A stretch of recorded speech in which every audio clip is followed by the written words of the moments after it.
Diyan na pala ako guys nakapwesto sa poncho na kapote, yung makapal, yung kulay dilaw. Nakita nyo naman ako dating nag-ooperate niyan. Yan, ganyan, nilalagyan ko ng sombrero. Maghapon ako ganyan, nakadipa. Masakit sa katawan pag yan ang gawa ko. Tapos matigas kasi yung tela niya, masakit sa kamay.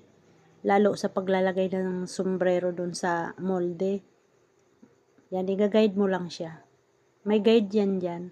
Tapos, yung paglalagay dyan sa sombrero na yan, na molde na yan, yung sombrero, napakasakit sa kamay kasi nga matigas yung tela.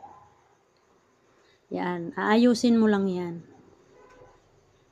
At tapos magiging sombrero na yan.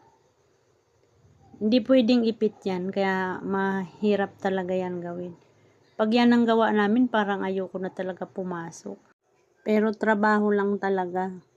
Kailangan magtrabaho para sa pamilya. Tiyaga lang talaga guys. Yan, ang sakit sa kamay niyan. Nilalagyan lang yun ng double tape. Nakita nyo naman ako dati nag-operate niyan. Ganyan din siya. Paulit-ulit lang naman ang mga gawa namin. Kung ano yung order, yan ang ginagawa namin. Ayan. Diyan talaga ako nakapwesto pag yan ang gawa. Yan, ganyan lang siya. Yan, tapos na yan. Ang kasunod dyan, yung maglalagay na ng tali sa sombrero. Yan. Tapos pang QC na. Ganun lang siya ang gawa. Ibang gawa, ibang molde rin. Iba-ibang proseso kasi yan.